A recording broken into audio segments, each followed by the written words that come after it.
సర్పంచ్ అంటే రాష్ట్రపతితో సమానం అని అందే బాబయ్య సంచలన కామెంట్ చేశారు. స్థానిక సంస్థల ఎన్నికల్లో గెలిచిన సర్పంచ్, డిప్యూటీ సర్పంచ్, వార్డు మెంబర్లకు ఘనంగా సన్మానం చేసిన జడ్చర్ల నియోజకవర్గ ముదిరాజ్ సంఘం నాయకులు. తెలంగాణ రాష్ట్ర వ్యాప్తంగా మొన్న నిర్వహించిన సర్పంచ్ ఎన్నికలలో గెలిచిన ముదిరాజ్ వార్డు మెంబర్లకు, ఎన్నికైన డిప్యూటీ సర్పంచ్లకు శుభాకాంక్షలు తెలిపారు. ముదిరాజ్ సంఘం నాయకులు జడ్చర్లలోని చెన్నారెడ్డి గార్డెన్లో నిర్వహించిన ఆత్మీయ సమ్మేళనం కార్యక్రమంలో గెలిచిన సర్పంచ్లకు ఘనంగా సన్మానం చేశారు. ఈ సందర్భంగా సర్పంచ్లను, డిప్యూటీ సర్పంచ్లను, వార్డు మెంబర్లను ఉద్దేశించి నాయకులు చాలా గొప్పగా మాట్లాడారు. ఈ నెల 30 తారీఖున రవీంద్ర భారతిలో నిర్వహించే సర్పంచుల ఆత్మీయ సమ్మేళనంలో పాల్గొని ముదిరాజులు బీసీ-డి నుండి ఏకు మార్చాలని ప్లాకార్డులు ప్రదర్శించి నినాదిస్తే చచ్చినట్లు రిజర్వేషన్లు మారుతాయని ఆశాభావం వ్యక్తపరిచారు. మహబూబ్నగర్ జిల్లా డీసీసీ అధ్యక్షుడు సంజీవ్ ముదిరాజ్ సర్పంచ్ ఎలక్షన్లతోనే అయిపోలేదని, రాబోయే జడ్పీటీసీ, ఎంపీటీసీ, మున్సిపల్ ఎన్నికలలో మనం ముదిరాజ్ అభ్యర్థులను, బీసీ అభ్యర్థులను విస్తృతంగా గెలిపించుకొని రాబోయే కాలంలో ముదిరాజ్ ఎమ్మెల్యేలు గెలిపించుకోవడానికి నాంది పలకాలని మాజీ ఎమ్మెల్యే ఎం చంద్రశేఖర్ అన్నారు. సర్పంచ్ అంటే మామూలు విషయం కాదు. దేశానికి రాష్ట్రపతి ఎలాగనో గ్రామానికి సర్పంచ్ అలాగా అందే బాబయ్య. దేశంలోని రాజకీయంగా ఎన్నుకోబడిన 2 వ్యక్తులకు చెక్ పవర్ ఉంటుంది. 1 రాష్ట్రపతి, 2 సర్పంచ్. ఎమ్మెల్యేలు, ఎంపీలు, జడ్పీటీసీలు, ఎంపీటీసీలకు ఎవరికి చెక్ పవర్ ఉండదని అన్నారు. ఈ కార్యక్రమానికి డీసీసీ అధ్యక్షుడు సంజీవ్ ముదిరాజ్ మరియు మాజీ ఎమ్మెల్యే ఎం చంద్రశేఖర్, ముదిరాజ్ సంఘం రాష్ట్ర నాయకులు, ముదిరాజ్ సంఘం మహబూబ్నగర్ జిల్లా నాయకులు, జడ్చర్ల నియోజకవర్గ ముదిరాజ్ సంఘం నాయకులు పాల్గొని ఈ కార్యక్రమాన్ని విజయవంతం చేశారు. 30 తారీఖున జరిగే సర్పంచుల సమావేశానికి, ఆత్మీయ సమావేశానికి అందరూ తరలి రావాలని విజ్ఞప్తి చేశారు. ఇవాళ చూస్తే మనకు బీసీ-డి నుంచి ఏకు మార్చేటటువంటి ప్రయత్నం ఏదైతుందో గతం నుంచి మనం పోరాడుతూనే ఉన్నాం. కానీ ఆ నిర్ణయం ఏదైతుందో ఇప్పటిదాకా ఫలితం ఏదైతుందో రాలేదు. మరి గతంలో డి నుంచి ఏ గ్రూప్కు మార్చడానికి అప్పుడు ప్రయత్నం చేస్తే కోర్టులో పోయి అది ఆగిపోయినటువంటి పరిస్థితి ఉంది. ఇవాళ సంఘానికి సంబంధించిన అందరూ కూడా 3-4 గ్రూపులు ఉంటే ఇవాళ అందరూ కూడా సమిష్టిగా మరి జేఏసీగా ఏర్పడి ఈనాడు ఏదైతుందో సంఘంను ముందుకు తీసుకోవడానికి ప్రయత్నం చేస్తూ ఉన్నాం. ఇది ఒక శుభ పరిణామం. ఎందుకంటే గతంలో ఒకరు ఇక్కడ పోతే ఒకరు అక్కడ పోయినటువంటి పరిస్థితి గతంలో చూసినాం. ఇవాళ కలిసికట్టుగా ముందుకు పోయేటటువంటి దానికి మరి వారిపైన కూడా బాధ్యత పెరగాలి అంటే మనం అందరం కూడా కలిసికట్టుగా ముందుకు సాగాల్సిన అవసరం ఉంది. మరి బీసీ-డి నుంచి ఏ గ్రూప్కు మారితే మన వాళ్ళు ఎంతో ఈ మధ్యకాలంలో ఎన్నో అవకాశాలు కోల్పోయింది. ఉద్యోగాలు పొందేటటువంటి పరిస్థితి ఏదైతుందో లేకుండా జరిగింది. అలాంటి పరిస్థితులు మరి డి నుంచి ఏ గ్రూప్కి మారాలి అంటే ఇంకా బాధ్యత పెరగాలి మన అందరిపైన కూడా, ప్రతి ఒక్కరిపైన కూడా. ఎందుకంటే అందరూ కూడా తమ వంతు మనం అందరం కూడా కష్టపడదామని ప్రతి ఒక్కరికి వస్తే ఆ రోజు తప్పకుండా డి నుంచి ఏ గ్రూప్కి మారడం పెద్ద విషయం ఏం కాదు, ఖచ్చితంగా అయి తీరుతుందని ఈ సందర్భంగా తెలియజేస్తా ఉన్నాం. అదేవిధంగా రేపు జరగబోయేటటువంటి 30 తారీఖు నాడు కూడా మరి సర్పంచులకు అందరూ కూడా మరి సన్మాన సభ ఏదైతే ఉందో రవీంద్రబాద్లో ఉంది. తప్పకుండా ఆ కార్యక్రమానికి కూడా పోయి అక్కడ కూడా మన డి నుంచి ఏ గ్రూప్కు పోయేటటువంటి దాన్ని మనమంతా కూడా అక్కడ ప్రదర్శించాల్సిన అవసరం ఉంది. మనమంతా కూడా మన డిమాండ్ ముందు పెట్టాల్సిన అవసరం ఉంది. ప్రభుత్వం పైన ఒత్తిడి తీసుకురావాల్సిన అవసరం కూడా ఉంది. కాబట్టి తప్పకుండా అది చేయడానికి మనం అందరం కూడా కృషి చేయాల్సిన అవసరం ఎంతైనా ఉంది. అదేవిధంగా ఈనాడు మీరందరినీ కూడా ప్రోత్సహించాలి, అదేవిధంగా చైతన్యపరచాలి. మన వాళ్ళ లోపల సమిష్టి ఐక్యతను పెంపొందించాలన్న ఆలోచనతో మనం ఇవాళ ఈ సమావేశం ఏదైతుందో ఏర్పాటు చేసుకోవడం జరిగింది. మరి దానితో పాటు ఈ కార్యక్రమాన్ని ఏర్పాటు చేసినటువంటి అందరికీ కూడా పేరున నా హృదయపూర్వక అభినందనలు తెలియజేస్తూ, అదేవిధంగా మరి సర్పంచులకు అందరూ కూడా మరొకసారి నేను అభినందనలు, శుభాకాంక్షలు తెలియజేస్తూ తప్పకుండా రాబోయే రోజుల్లో మనం అందరం కూడా సమిష్టిగా కలిసి ముందుకు పోదాం. ఏ సమస్య వచ్చినా ఏదిన్నా కూడా నేను మీకు అందరికీ కూడా అండగా ఉండి ముందుకు తీసుకోవడానికి నా వంతు ప్రయత్నం ఏదైతుందో తప్పకుండా చేస్తానని ఈ సందర్భంగా తెలియజేస్తూ మరి ఈ సందర్భంగా తెలియజేస్తూ సెలవు తీసుకుంటాం. కాబట్టి తప్పకుండా చర్చలనే అవుతుందని చెప్పి కూడా నేను నమ్ముతున్నా. అదేవిధంగా ఇవాళ మనకు ఎన్నో సమస్యలు ఉన్నా కూడా ఇవాళ మన మంత్రి గారు శ్రీహరి గారు ఇలా మనకు చాలా పెద్ద నీకు ఏ సమస్య ఏమన్నా కూడా ఎవరికి ఏ సమస్య వచ్చినా వారు ఇమీడియట్గా స్పందిస్తున్నారు. ఇవాళ వారు ప్రతి ఒక్కరికి ఏది ఉన్నా కూడా వారి దగ్గరికి పోయినట్టయితే తక్షణమే అన్ని పనులు చేసి పెడుతున్నారు. ఇలా ముదిరాజుల నాయకత్వాన్ని పెంచడానికి, ముదిరాజుల నాయకత్వాన్ని ముందుకు తీసుకుపోవడానికి ఇరవేలా మీ అందరితో ఉంటారు కాబట్టి ఇలా సత్యంగా చెప్పిండు చేపలకు ఇలా మనం పండుగ లేదని చెప్పి వాస్తవంగా మన దగ్గర పండుగ లేకుండా ముఖ్యమంత్రి గారిని చాలా రిక్వెస్ట్ చేసి వారు మంత్రి కాగానే 122 కోట్ల రూపాయలు ఇలా శాంక్షన్ చేపించి ఇలా చేపల పిల్లలను ఇవ్వడం జరిగింది. ఆ చేప పిల్లల సైజు కూడా చాలా పెద్ద సైజు. ఇంతకుముందు అంటే ఏ ప్రభుత్వాన్ని చేస్తే ఇంతకుముందున్న కొన్ని లోపాలను అన్ని కూడా సరిచేసి ఈసారి అందరికీ కూడా న్యాయం జరిగే విధంగా ఈసారి చేప పిల్లలు ఇవ్వడం జరిగింది. ఆ చేప పిల్లల సంఖ్యలో కూడా ఎక్కడ కూడా తగ్గకుండా ఎంత సంఖ్య ఇవ్వాలో ఆ సంఖ్య ఇవ్వడం జరిగింది. కాబట్టి ఇవాళ మంత్రివర్యులు తప్పకుండా ముద్రాలను పైకి తీసుకుపోవాలి, ముద్రాల సమస్యలకు తక్షణమే పరిష్కారం చేయాలనే దిశలో ఉన్నారు. కాబట్టి ఎవరికి ఏం సమస్య వచ్చినా వారి దగ్గరికి వెళ్తే తప్పకుండా అన్ని సమస్యలు వారి పరిష్కార దిశలో ఉంటారు. కాబట్టి మీకు కూడా చర్చలలో ఇక్కడ ఎప్పుడు ఎలవేళ మన మాజీ ఎమ్మెల్యే శేఖర్ గారు కూడా అందుబాటులో ఉన్నారు. ప్రతి ఒక్కరి సమస్యలు వారికి అందరితో పరిచయాలనే ప్రతి ఒక్కరి సమస్య కూడా వారు తీరుస్తారు. కాబట్టి మీ అందరితో ఒకటే మనం చేస్తున్నాం. మనమంతా కూడా కలిసికట్టుగా ఉందాం, యువ నాయకత్వాన్ని ప్రోత్సహిద్దాం, ఎవరి మీద ద్వేషం పెంచుకోకుండా ప్రతి ఒక్కరిని ఆదరిద్దాం, ప్రతి కులాన్ని గౌరవిద్దాం, ప్రతి ఒక్కరికి గౌరవిద్దాం. గ్రామంలో కూడా అందరినీ గౌరవించి ప్రతి ఒక్కరికి పని మనం చేద్దాం, ఎవరి మీద ద్వేషం పెంచుకోకుండా.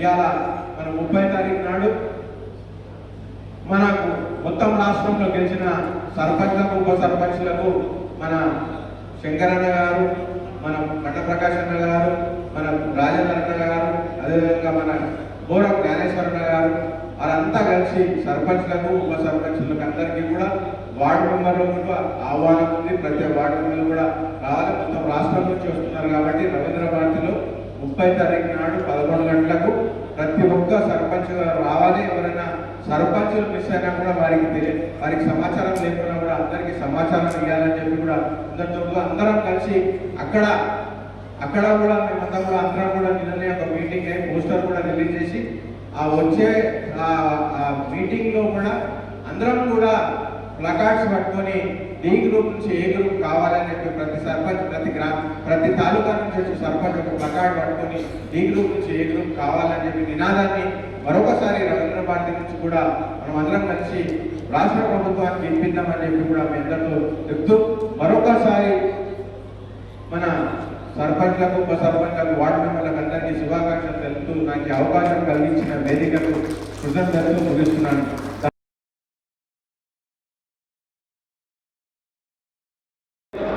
ఇవాళ చూస్తే మనకు బీసీ-డి నుంచి ఏకు మార్చేటటువంటి ప్రయత్నం ఏదైతుందో గతం నుంచి మనం పోరాడుతూనే ఉన్నాం. కానీ ఆ నిర్ణయం ఏదైతుందో ఇప్పటిదాకా ఫలితం ఏదైతుందో రాలేదు. మరి గతంలో డి నుంచి ఏ గ్రూప్కు మార్చడానికి అప్పుడు ప్రయత్నం చేస్తే కోర్టులో పోయి అది ఆగిపోయినటువంటి పరిస్థితి ఉంది. ఇవాళ సంఘానికి సంబంధించిన అందరూ కూడా 3-4 గ్రూపులు ఉంటే ఇవాళ అందరూ కూడా సమిష్టిగా మరి జేఏసీగా ఏర్పడి ఈనాడు ఏదైతుందో సంఘంను ముందుకు తీసుకోవడానికి ప్రయత్నం చేస్తూ ఉన్నాం. ఇది ఒక శుభ పరిణామం. ఎందుకంటే గతంలో ఒకరు ఇక్కడ పోతే ఒకరు అక్కడ పోయినటువంటి పరిస్థితి గతంలో చూసినాం. ఇవాళ కలిసికట్టుగా ముందుకు పోయేటటువంటి దానికి మరి వారిపైన కూడా బాధ్యత పెరగాలి అంటే మనమందరం కూడా కలిసికట్టుగా ముందుకు సాగాల్సిన అవసరం ఉంది. మరి బీసీ-డి నుంచి ఏ గ్రూప్కు మారితే మన వాళ్ళు ఎంతో ఈ మధ్యకాలంలో ఎన్నో అవకాశాలు కోల్పోయింది. ఉద్యోగాలు పొందేటటువంటి పరిస్థితి ఏదైతుందో లేకుండా జరిగింది.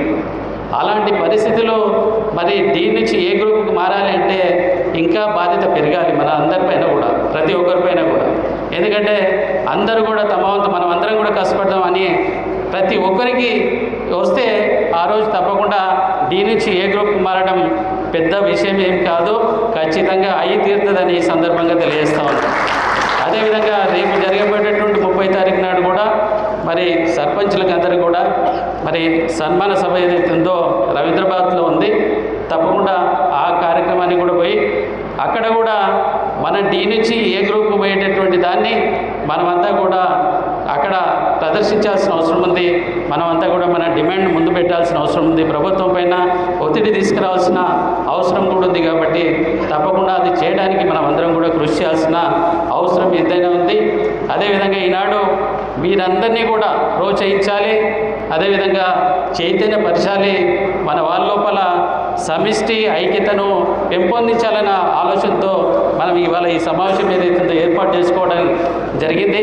మరి దానితో పాటు ఈ కార్యక్రమాన్ని ఏర్పాటు చేసినటువంటి అందరికీ కూడా పేరు పేరున నా హృదయపూర్వక అభినందనలు తెలియజేస్తూ, అదేవిధంగా మరి సర్పంచులంగా అందరూ కూడా మరొకసారి నేను అభినందనలు శుభాకాంక్షలు తెలియజేస్తూ, తప్పకుండా రాబోయే రోజుల్లో మనం అందరం కూడా సమిష్టిగా కలిసి ముందుకు పోదాం. ఏ సమస్య వచ్చినా ఏదున్నా కూడా నేను మీకు అందరికీ కూడా అండగా ఉండి ముందుకు తీసుకోవడానికి నా వంతు ప్రయత్నం ఏదైతుందో తప్పకుండా చేస్తానని ఈ సందర్భంగా తెలియజేస్తూ సెలవు తీసుకుంటే మనం ఒకరి పైన ఆధారపడాల్సిన పని లేదు. ఆ పరిస్థితి వస్తే స్వతహాగా నిర్ణయం ఏదైతుందో తీసుకొని ఎవరికి ఓటేయాలి, మన వాళ్ళకి వేయాలన్నా ఎవరికి వేయాలన్నది ఆ నిర్ణయం తీసుకోవడానికి అవకాశం ఉంటుంది. దయచేసి మీ అందరితో మనవి చేసేది, ఈనాడు గెలిచినటువంటి సర్పంచులంతా కూడా మరి మీరు గెలవడం కాదు, ఇప్పుడు మీ పైన బాధ్యత ఉంది. ఆ బాధ్యతను ఏ విధంగా నిర్వర్తించాలంటే మీ బాధ్యత ప్రతి ఒక్కరితోన, ప్రజలతో అందరితోనూ కూడా సత్సంబంధాలు పెంపొందించుకోవాలి. ఎన్నికలప్పుడే పార్టీలు, ఎన్నికలు అయిపోయిన తర్వాత పార్టీలకు అతీతంగా ప్రజలకంతా కూడా సేవ చేయాల్సిన అవసరం ఉంది. కులాలకు అతీతంగా సేవ చేయాల్సిన అవసరం ఉంది. ఎవరు వాళ్ళు చేయలేదు వీళ్ళు చేయలేదు అని చెప్పి మనం దూరం పెట్టాల్సిన అవసరం లేదు. అందరినీ కూడా కలుపుకొని మన సర్పంచులు గెలిచిన వాళ్ళు మంచి పేరు సాధించాలి. అరే పలానా సర్పంచ్ ఉంటే మనం గెలిపించడం, మా నమ్మకం ఏదైతుందో మంచి పెట్టి మనకు మంచి పని చేసిండు అన్న భావన ఏదైతుందో ప్రజల లోపల కలగాల్సిన అవసరం ఉంది. ఆ విధంగా కలిగిన నాడే మన వాళ్ళకందరికీ కూడా రేపు పొద్దుగాల మరో అవకాశం ఇస్తారు. ఇవాళ సర్పంచ్ అవకాశం ఇచ్చిండ్రు, రేపు ఇంకో అవకాశం ఇస్తారు, దాని తర్వాత ఇంకా పెద్ద అవకాశం ఇస్తారు. అలాంటి అవకాశాలు ఏవైతుందో మనం తీసుకోవాలంటే ప్రజల లోపల అభిమానాన్ని ఏదైతుందో మనం అందరం కూడా పొందాల్సిన అవసరం ఉంది. దానికి మీరందరూ కూడా కలిసికట్టుగా మరి సమిష్టిగా ఇవాళ గెలిచినటువంటి మీ అందరికీ మరొకసారి అభినందనలు శుభాకాంక్షలు తెలియజేస్తూ, మరి రాబోయే రోజుల్లో జరిగేటటువంటి ప్రతి విషయంలో కూడా మీరందరూ కూడా సమిష్టి నిర్ణయాలు తీసుకోవాలి. మరి సమిష్టిగా ముందుకు సాగాల్సిన అవసరం ఉంది.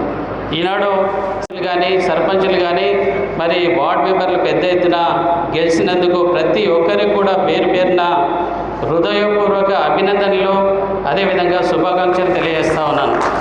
పేరు పేరున తెలియజేస్తూ, మనము ఈ గెలుపు ఇక్కడితో ఆగరాదు. ఇంకా మనం మొదటి మెట్టు దగ్గర ఉన్నాం, ఇంకా మెట్లు ఎక్కేవి చాలా ఉంది. ఎందుకంటే రేపు రాబోయేటటువంటి జెడ్పీటీసీ ఎన్నికలే కానీ, ఎంపీటీసీ ఎన్నికలే కానీ, అదేవిధంగా మున్సిపల్ ఎన్నికలు ఉన్నాయి, దాంతోపాటు సింగిల్ విండో ఎన్నికలు ఉన్నాయి. ఈ విధంగా ఒక్కొక్క మెట్టు ఎక్కుతూ పోతే మనం అనుకున్నటువంటి మరి టార్గెట్ ఏదైతుందో రీచ్ కావడానికి, మరి అదేదైతుందో అధిగమించడానికి మనకు అవకాశం ఉంటుంది. కాబట్టి మనం అనుకున్నటువంటి మనకు కావాల్సినటువంటి హక్కులు సాధించాలి. హక్కులన్నీ కూడా మన ముద్రాజ్ బంధువులు, ముద్రాజ్ బిడ్డలంతా కూడా పడుతున్నటువంటి ఇబ్బందులంతా కూడా దూరం చేసుకోవాలి అంటే మనమంతా కూడా రాజ్యాధికారాన్ని మనం అధిగమించాలి. అంటే మనమందరం కూడా సర్పంచ్గానో, ఎంపీటీసీగానో, లేకుంటే జడ్పీటీసీగానో, లేకుంటే ఎమ్మెల్యేగానో ఉంటే చట్టసభలకు పోవాల్సిన అవసరం ఉంది. మనం చట్టసభల్లో ఉంటే చట్టం మనమే చేస్తాం కాబట్టి మనమంతా కూడా మన వాళ్ళకంతా కూడా న్యాయం చేసే విధంగా మరి ఇది న్యాయం జరుగుతుంది కాబట్టి మీ లోపల ఇప్పుడున్నటువంటి ఐక్యత ఏదైతే ఉందో ఇంకా బలపడాల్సిన అవసరం ఉంది. ఇంకా మనం అందరం కూడా సమిష్టిగా కష్టపడాల్సిన అవసరం ఉంది. ఇప్పుడు 25 కాదు, ఇంకా పెద్ద ఎత్తున సంఖ్య ఏదైతుందో డబుల్ డిజిట్ కాదు 3 డిజిట్లు పెరిగే విధంగా మీరు అందరూ కూడా కష్టపడితేనే మనమంతా కూడా మన వాళ్ళు ప్రతిదానికి ఊరిని ఒక దగ్గర అడుకోవద్దు, మనమే ఇంకొకరికి సాయం చేసే స్థాయిలో ఉండాలి. అలాంటి స్థాయి రావాలి అంటే మీ లోపల ఐక్యత రావాలి. మరి పెద్దలు బాబాన గారు కూడా మాట్లాడిండ్రు, మనము సమాజంలో సాధించేటటువంటి అనేకమైనటువంటి సమస్యలు మనం అధిగమించాలంటే మొట్టమొదటగా చదువు అవసరం. మన పిల్లలంతా కూడా చదువులో మరి విద్యను అభ్యసించే విధంగా వారిని బడికి పంపించే విధంగా వారినంతా కూడా పెద్ద ఎత్తున చదువుల్లో ముందుకు సాగితే తప్పకుండా ఆ విధంగా మనము ఆర్థికంగా మనము ముందుకు సాగుతాం. సర్పంచులు కానీ వార్డు మెంబర్లు కానీ మరి ప్రతి ఒక్కరికి కూడా పేరు పేరున వచ్చినటువంటి ప్రతి ఒక్కరికి కూడా పేరు పేరున నా హృదయపూర్వక నమస్కారాలు తెలియజేసుకుంటా ఉన్నాను. ముందుగా ఈనాడు మొన్న జరిగినటువంటి స్థానిక సంస్థల ఎన్నికలు ఏవైతే జరిగినాయో ఆ ఎన్నికల్లో మరి ముద్రాయిలంతా కూడా పెద్ద ఎత్తున గెలవడం, నియోజకవర్గం నుంచి 25 నుంచి 30 మంది గెలిపించుకున్నా, 10 మంది ముసలిద్దరు గెలిపించుకున్నా చాలా సంతోషంగా ఉంది. మన వాళ్ళు జనరల్ సీట్లలో గెలిచిండ్రు, ఆశ్చర్యపడాలి. అసలు బీసీ కాదు, జనరల్ సీట్లలో. నేను మీ అందరికి ఒకే చెప్తున్నా, ఐక్యతకు వచ్చినాం. కానీ మిత్రులారా, మనం కొన్ని పనులు చేసుకోవాల్సిన అవసరం ఉంది. ఈరోజు సర్పంచ్ అంటే ఆశాపాశ కాదు. ఈ దేశంలో ఇద్దరే రాజులు, ఒకరు సర్పంచి, ఒకరు రాష్ట్రపతి. ఎందుకు రాజులు అంటే చెక్ పవర్ వీళ్ళిద్దరికే ఉంటుంది. ప్రధానమంత్రి ఉండదు, ముఖ్యమంత్రి ఉండదు, ఎమ్మెల్యే ఉండదు. అంటే అతను చేసిన పనిని చెక్కు రూపకంగా తీసుకునే పవరు సర్పంచ్కే ఉంటుంది. ఎంత పెద్ద పని పట్టేది. సర్పంచ్ ఎవరైతే అవుతారో గతంలో ఎమ్మెల్యేలు అయ్యారు, ఎంపీలు అయ్యారు, ముఖ్యమంత్రులు అయ్యారు, ప్రధానమంత్రులు అయ్యారు. మిత్రులారా, ఆశామాష పోస్ట్ కానీ ఇలా అటువంటి ప్రధానమైనటువంటి పోస్టు ఈ సర్పంచ్ పోస్టు. కానీ ఇలా ఏ ఊరు వెళ్ళినా, ఏ గ్రామం వెళ్ళినా ముదిరాజు బిడ్డ లేని ఊరు లేదు. అధికంగా మనం జనాభా ఉంటుంది. కానీ గతంలో మనం ఆర్థికంగా లేకపోవడం, రాజకీయంగా రాణించకపోవడం వెనుకబడ్డాం. కానీ ఇప్పుడు మనందరి కృప వల్ల, ఆ భగవంతుడి కృప వల్ల బ్రహ్మాండంగా మనం ఐక్యతకు వచ్చినాం. కానీ ఇంకా కొన్ని పనులు చేసుకోవాలనుకున్నారు. నేను మీ అందరికీ ఒకటే చెప్తున్నా, వేదిక మీద ఉన్నోళ్ళకి కానీ కిందోళ్ళకి కానీ మనకు ఇంకా విద్యకు చాలా దూరంగా ఉన్నాం. మిత్రులారా, పల్లెటూళ్ళలో నేను చూస్తున్నా, విద్య బయటకు చదివించండి దయచేసి. ఈ విద్యలు ఎంత ప్రధానమైందంటే, విద్య ఉంటే ఎక్కడికైనా చేరవచ్చు, చంద్రమండలానికి పోవచ్చు. కానీ ఆ విద్యకు ఇంకా చాలా దూరంగా ఉన్నాం. దయచేసి నేను ఏమంటున్నా, మనందరం కూడా మంచి తిండి తినకుండా పోతుంది, మంచి బట్ట కట్టకుండా పోతుంది, మంచి ఇల్లు కట్టుకోకుండా పోతుంది. కానీ మన పిల్లలు బయట చదువు చదివించారు. కనుక పెద్ద పట్టుదల ఉంది. ఒక ఉదాహరణ చెప్తాను, చదువులు ఎంత బలం ఉందో. మా నాన్నకి మేము 4 కుమారులు. మా నాన్న నన్ను చదివించుడు, మీ ముందు 4 మాటలు మాట్లాడగలుగుతుంది. ఇంకో తమ్ముడిని చదివించలేదు, ఊళ్ళో వ్యవసాయం చేస్తున్నాడు. ఇంకో తమ్ముడు చదివించుడు, మీ మధ్యనే ఇక్కడ డిప్యూటీ సర్పంచ్ గారు వచ్చాడు. ఇంకో అతను చదివించలే, అతను వ్యవసాయం చేస్తున్నాడు. ఒక తల్లికి ఒక రక్తాన్ని పుట్టినటువంటి వాళ్ళము విద్య నేర్చుకుంటే ఏ స్థాయిలో ఉన్నాము, విద్య లేకపోతే ఏ స్థాయిలో ఉన్నాము ఒకసారి ఆలోచించండి. దయచేసి నేను అందరికీ నేను చేతులిచ్చి మొక్కుతున్నా, శిరసు వచ్చి నమస్కరిస్తున్నా. మన పిల్లలను సైన్స్లో చదివించండి. ఏమి అనక్కర్లేదు, ఆస్తి అనక్కర్లేదు, అంతర్తి అనక్కర్లేదు. చదివితే వాడు ఎక్కడికైనా పోగలుగుతాడు. ఆ చదువు దూరంగా ఉంటున్నారు.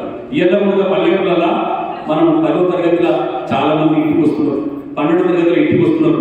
దయచేసి నేను ఒకటే చెప్తున్నా, ఏమి కానీ ఎంత కష్టమో రాని, ఎంత నిష్ఠూరంగా రాని, పిల్లలను చదివించండి. తర్వాత రాజకీయాలు ఎదగాలి. ఇలా రాజకీయాలు శాసిస్తున్నాయి, రాజకీయాలు ప్రతి శాసిస్తున్నాయి. ఒక ఊళ్ళో సర్పంచ్ ఉంటే అతనే రాజు, అతను అనుకున్న పని చేయగలడు. ఆ ఊళ్ళో ఒక కోటీశ్వరుడు ఉంటాడు, డబ్బులలో ఉంటాడు, కానీ మన మాట సాగదు, సర్పంచ్ మాట సాగుతుంది. కనుక మనమంతా రాజకీయం ఎదగాలి. ఈ రోజు పరిస్థితులలో డబ్బు నోటికి ఇస్తున్నారు. మనం కూడా డబ్బు సంపాదించాలి. మన వ్యవసాయం చేస్తూ ఇతర కార్యక్రమాలు చేయాలి. మనం కూడా ఒకనాటి ఉన్నటువంటి రెట్లు వేరే రంగాలలో, ఇలా కాంట్రాక్ట్ రంగాలలో, ఎన్నో రంగాలలో వచ్చింది. మనం కూడా విద్య నేర్చుకుంటే తప్పకుండా మనం కూడా అన్ని రంగాలలో రాణించాలి. మనం కూడా వ్యాపారం చేయాలి, రోడ్లు వేయాలి, బిల్డింగ్లు కట్టాలి, డబ్బు సంపాదించాలి. ఎందుకు సంపాదించాలంటే ఇలా ఒక ఎమ్మెల్యే సీటు కావాలన్నా, సర్పంచ్ సీటు కావాలన్నా అక్కడ ఉన్న నాయకుడు డబ్బు దానా పెడతాడా, ఆ సమస్య వచ్చింది. దయచేసి కనుక మిత్రులారా, అది కూడా మన అన్ని రంగాలలో విద్యాపరంగా, రాజకీయ పరంగా, సామాజికంగా ఎదగాలి. ఇక మరి మనం ఈరోజు ఈ యొక్క స్థానం జడ్చలది ఒకనాడు ముదిరాజు బిడ్డది కొన్ని కారణాల వల్ల మనం దూరం చేసుకున్నాం. కానీ ఇప్పుడు నాకు అనిపిస్తుంది ఇంత మనుషులు చూస్తే వీళ్ళంతా కష్టపడితే ఇక మనకి ఎమ్మెల్యే సీట్ రాదా? తప్పకుండా వస్తుంది. ఆగే ప్రశ్న లేదు. ముదిరాజు బిడ్డ రేపు 29లో 28లో ఇదే ఐక్యత ఉండండి. ముదిరాజు బిడ్డను ఇక్కడ ఎమ్మెల్యేగా చేర్చుకుంటారు. ఏ గ్రూప్ ఒకటి ఇందాక మంత్రులు చెప్పినట్టుగా ఏ గ్రూప్ ఆశామాషగా రాదు. ఇలా కోర్టుకు వెళ్ళి మన స్టేట్ గవర్నమెంట్కి వచ్చింది. స్టేట్ గవర్నమెంట్లో అది కమిషన్ వేయాలి. కమిషన్ వేయాలంటే ముఖ్యమంత్రులు మనకు ఆదరిస్తుంది. కనుక మనమే ఈరోజు ఆ అసెంబ్లీలో ఇలా జిల్లాకు ఒకరు చొప్పున ఎమ్మెల్యే గెలిస్తే 33 మంది ఎమ్మెల్యేలు గెలుస్తాం. 33 ఎమ్మెల్యేలు ఆ ఒక సభల గొంతు విప్పితే ఏ దాని అర్థం సాధించవచ్చు. కానీ ఆ జిల్లాలో ఇలా జరగాల్సిన అవసరం ఉంది. కానీ మనకి ఇలా ఇంత పెద్ద ఎప్పుడు జనాభా సుమారు తెలంగాణలో 50 లక్షల పైచీలుకున్నా ఒకే ఎమ్మెల్యే మంత్రి అయ్యాడు. మనకి ఒకే ఎంపీ మనకి ఇలా ఢిల్లీలో ప్రాతినిధ్యం వేస్తున్నాడు. ఒకే ఎమ్మెల్సీ మనకు ఇది సరిపోతున్నాడు. దయచేసి అందరికీ ఒకటే వినిపిస్తున్నా, ఏది ఏమి కానీ ఇలా ముదిరాజు అనుకుంటే ఏదైనా సాధించగలుగుతాడు. ముదిరాజు బిడ్డలు ఉన్నటువంటి రక్తం అటువంటిది. దేనికైనా ముందుంటాడు, కొట్లాడానికి ముందుంటాడు. దేనికైనా ముందున్నటువంటి సత్తా కలిగిన ముదిరాజు బిడ్డలు ఇలా రాజకీయాలు ఎదుగుతున్నారు. చాలా సంతోషం. కనుక మీ అందరి గురించి ఒకటే చెప్తున్నా, ఏది ఏమైనా ఇదే ఐక్యతను చాటించి మన ముదిరాజు బిడ్డలైతే సర్పంచ్ గెలిచిలో చిన్న వయసులో కొంతమందికి వచ్చింది పేరు సంపాదించుకోవాలి. ఆ గ్రామంలో అభివృద్ధి చేయాలి. ఆ గ్రామంలో సర్పంచ్ పనిచేసినది స్థిరకాలం ఉండేటువంటి పనులు చేయాలని నేను మిత్రులకు కోరుతున్నా. అదేవిధంగా రాబోయే ఎలక్షన్ల ఇదే పట్టుకంతో ఏది ఏమైనా ఎర్ర సత్యం మాట నిలబెట్టుకోవాలన్నంతా రేపు కావాల్సిందా. ఏది ఏమైనా ముదిరాజు బిడ్డలు అసెంబ్లీకి పంపవలసిందిగా నా వంతు కృషి 100% నేను చేసి పెడతా. ఎక్కడికి రమ్మంటే ఎక్కడ వస్తా. ఇక్కడ జడ్సన్ గడ్డ పైన ముదిరాజు బిడ్డలు ఎన్నెరగలని ఆకాంక్ష మీ అందరితో చెప్తూ మీరందరూ మరి అన్ని రంగాల్లో ఎదగాలని కోరుకుంటూ సెలవు తీసుకుంటున్నాం. జై ముదిరాజు. ముదిరాజు